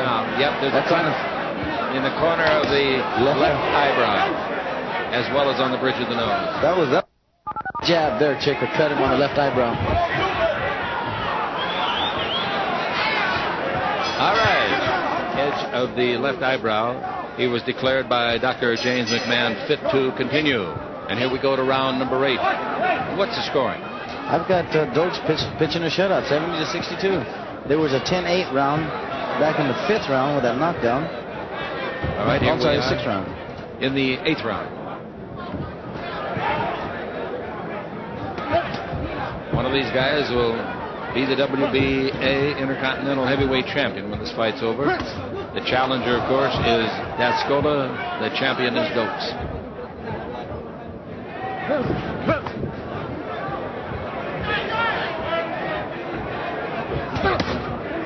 Oh! Trying for a low blow. There was no indication from the referee that it was low. It was. Angle, from my angle, didn't show it. Was it low? Yes, it was. It was definitely low. Maybe we got a picture of it that we'll be able to show in a second. When we get an opportunity, we'll show you. And Dokes seems to be laughing at it. Ouch. That was a little low, too. No. I thought that was on the button, right on the belly button. Yeah, an eye for an eye. A button for a button. Smoke on for smoke on. 8th round of the fight. Edge of 12. Look at this. Whoa! He missed with that. Unfortunately for Dokes, he missed with it. Dokes perspiring profusely. Well, you would too if you were 246.5 pounds. Don't lose him on this back. Take a step back. Let's go. Right back again. Right back. Robert Byrd doing a fine job of officiating this championship match.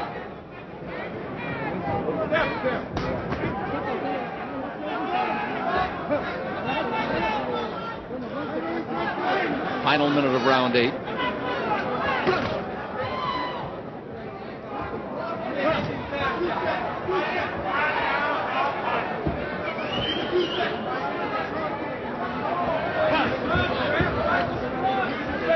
Those of you that remember Walter Massaroni, very good fight.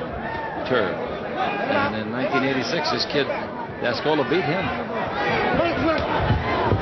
He tried to escape, still got caught with the left hand.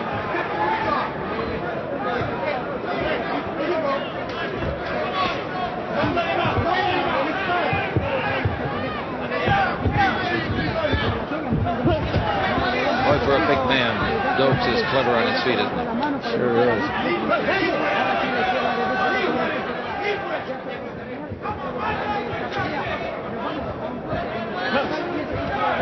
That left jab is just whoa!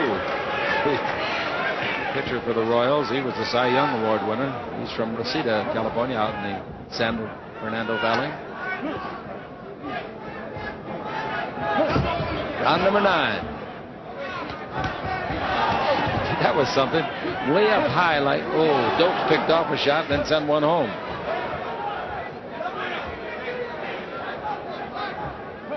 Well, if you're training for a fight with Michael Dokes, you better train hard to in a manner to prevent that left jab from scoring. He's awfully quick, and that right hand's quick, too. Didn't quite reach the target. Southpaw style temporarily by Dascola.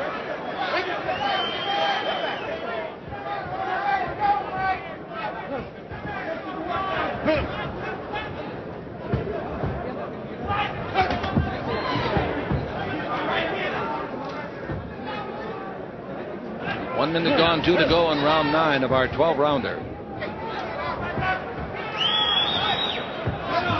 Crowd whistling for action.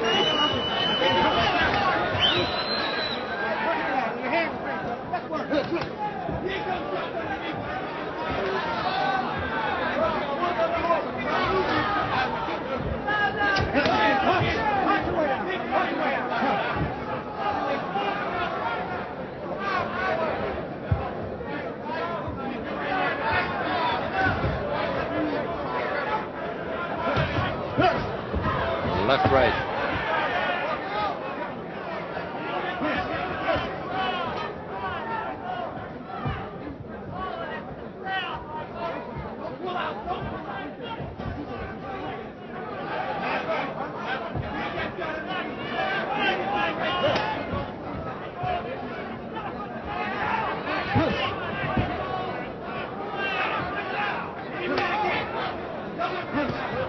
Look at that, 3 consecutive jabs.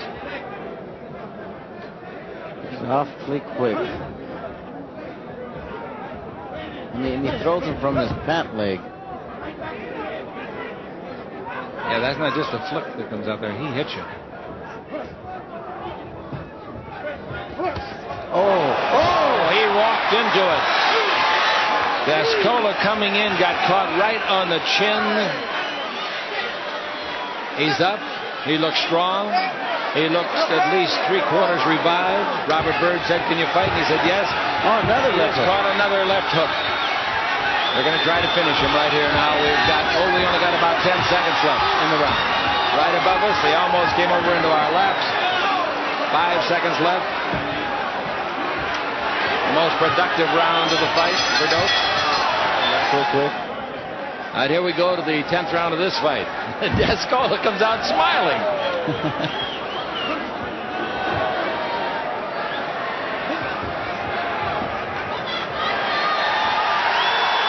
Well, they must have a terrible brawl going on outside of the ring. You know what's the worst thing about that chick? They're not getting paid a dime for that fight. No, these guys are. All right, we're in the 10th round here. We can't see what's going on even if we wanted to. Left hand scored by Dascola that made the eyes of Dokes blink. There's another knockdown with a left hand again. What a shot.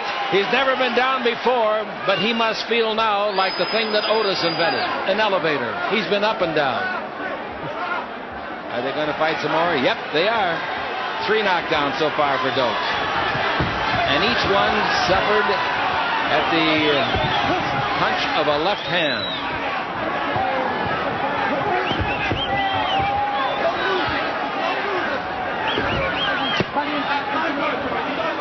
Well, for all the weight that Michael Dokes is carrying, he looks awfully sharp. Boy, is he quick. I'd love to see him fight at about 230. They've got the situation outside of the ring quelled.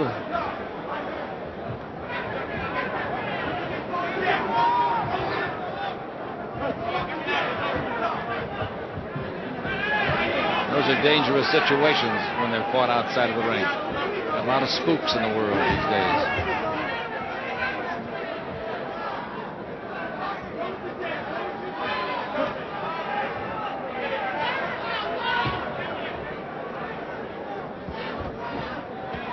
Tenth round of our 12-rounder. Obviously, Dascola would have to knock him out to win. Oh, another left hand that rattled the hair of Dascola. Oh, as far behind as I have Dascola, knockout would barely get him a draw. He's way back. Yeah. You can rattle a guy's hair. That's really punching. Man, the perspiration flew out of it.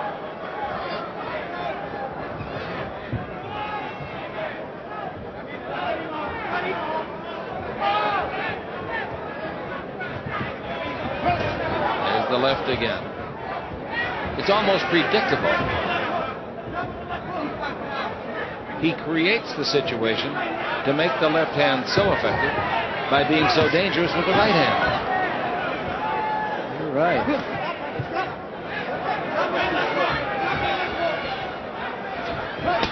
Oh, another one. How did he stand up under that one? Final seconds of the round. It's all over. Look out. All right, we go to the 11th round.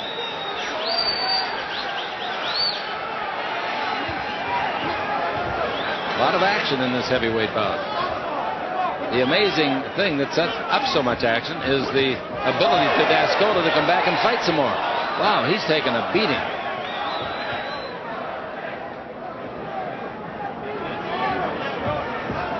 Again, I commend Robert Byrd, the referee. He has done a really outstanding job.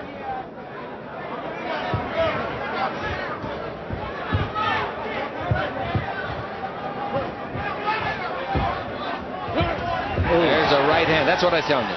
You've got to protect so much against that it makes the left hand opportunistic at least. Well, he's been dropped 3 times that left hook, and he's not anticipating the right hand. That's the time we go. Oh, my! Coach is on wobbly legs. He's running for his life. He is a tough hombre, folks. Oh, there he goes. Goes down. No more. That's it. They'll stop it now. They won't let him fight anymore. He wants to fight, but he's not going to. They've thrown the towel in from his corner. Referee Robert Byrd right above us holding him to the rope. He's trying to get it out of that. The knockout is recorded. His corner threw a towel in if for no other reason to save him further punishment. And I'm going to tell you something. The winner, Michael Dokes. Dynamite was it. And look at this guy going over there, wants to fight some more. Michael, that was a great fight. They're going to start talking about us. Look better with sweat. It was a great fight. This guy was a difficult fighter to hit, don't you say? Yes, he had a lot of lateral movement, you know, and he was cagey, you know. He was a lot of feints and a lot of cagey motion, you know. So because of that, I had to take my time. I couldn't really work his body because I would extend myself too much, and I didn't want to take no chances in no cut because I have a fight with Razor Ruddock. Yeah, we were talking about that earlier, Chick and I down at ringside, that you have a fight with Razor Ruddock, and then possibly after that, a Mike Tyson fight. Right. But let me ask you a question. What about, what is your best fighting weight? You look awfully heavy, and you look superb, and real fast. Yeah, well, I'm doing a lot of weight training. It's not fat, as you can see, you know. I trained very hard for this particular fight, no injuries, a lot of running, a lot of calisthenics, a strict diet, and, you know, and I did a lot of pumping of iron. So I'm not too fussy about my weight. I'm going to lose maybe another 10 pounds before the Ruddock fight, but, you know, I'm comfortable at the weight that I'm at, and it's not a factor in my ability right now, I don't think. Okay, Michael, we want to take a look at the 9th round. It was I want to say hello to my mother, Miss King. Tell us about the knockout here, or the knockdown in the 9th round. Well, that was a counter punch. It was a short left hook. I think he just, like, he didn't see it and he didn't expect it, so he more or less ran into it. Now, here's the end of the fight here, Michael. Tell us what's going on here. This was just a counter, a straight left hook, and a right hand. Now, I have been looking for that punch all along. The left hook, right hand, make him run into it. I wanted to kind of throw the left hook, make him move over because he was moving lateral. Didn't come with the right hand. That's exactly what Chick was saying. You hit him with left hooks all night long, and it was just, he was not looking for that right hand, and it landed. Well, congratulations to you. Good luck in New York, Madison Square Garden, and good luck against Mike Tyson. Let's go back to ringside to Chick Hearn.